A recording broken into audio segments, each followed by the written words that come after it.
Welcome to the Elevate Life Project with your host, Michael Kohan. At the Elevate Life Project, we are dedicated to inspiring people to achieve their goals and live their dreams to their highest potential. Aim higher. Elevate your life.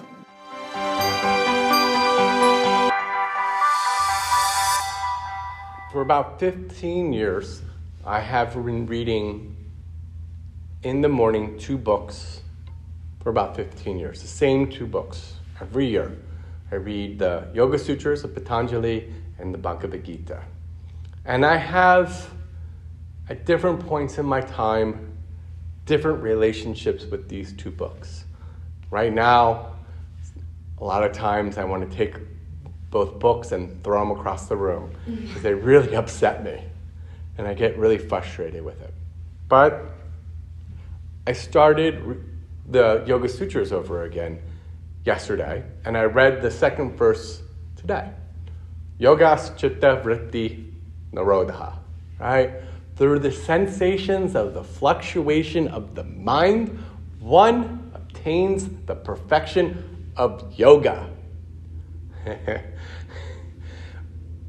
When I first read that verse 10 years ago, I was like, I am all in. Because my life was very stressful. I lived in New York City. I hated my job, but I made a lot of money. I hated my friends, but I didn't know how to make new friends. I hated my life. And I was like, oh my God, I can study yoga and my mind will no longer fluctuate from being happy and being angry with who I am as a person. I'm all in, right?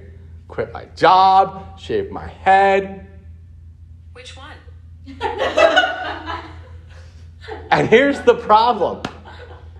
The mind didn't stop fluctuating. It just, other things came up. And my problems I was trying to run away from, right? Financial issues, previous marriage issues, family issues, they were all waiting for me every time I walked out of the temple. Every time I walked off my yoga mat, they were still there. And I kept practicing.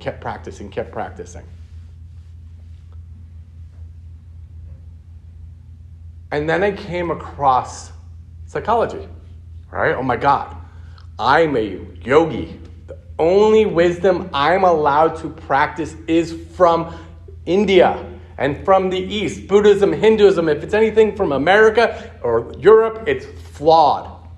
I'm rejecting all Western philosophy. But I started studying psychology again. And I studied with this one teacher who taught emotional intelligence, right? What is emotional intelligence? Emotional intelligence simply is when one is able to identify how they feel in a circumstance. I feel angry. I feel sad. I feel joyful. I feel anxiety.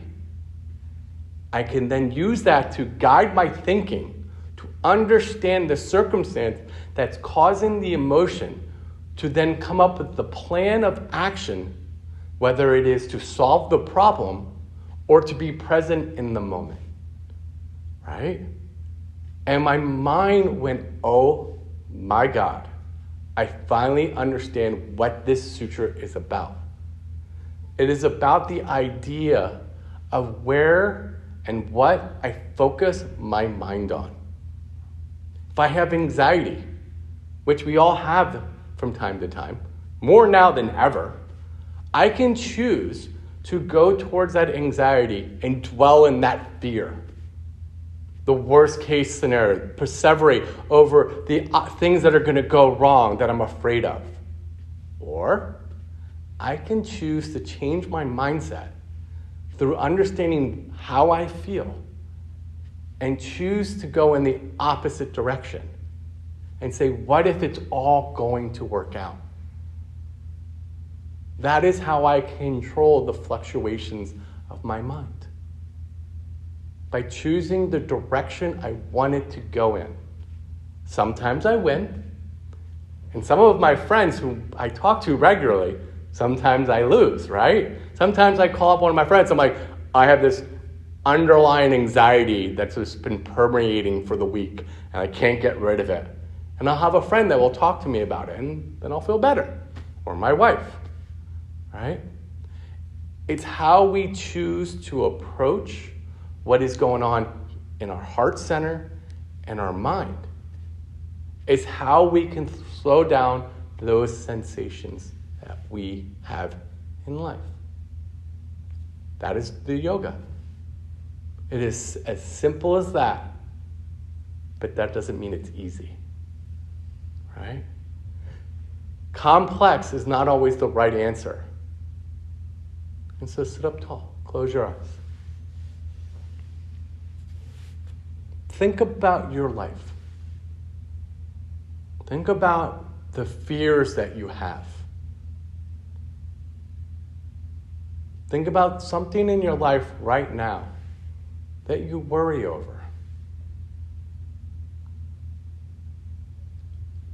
Feel the fear, the self-doubt, the anxiety.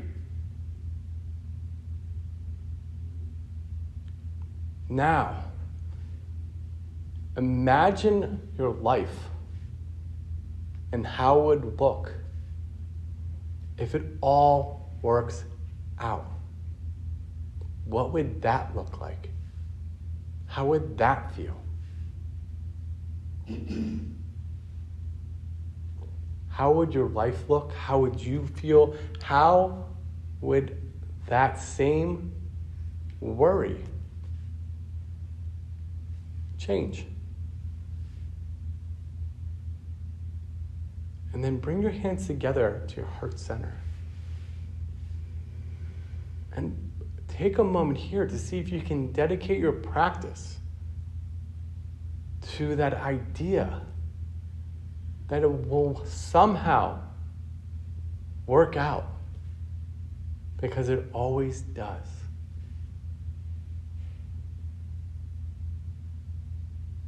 Because God is in your heart.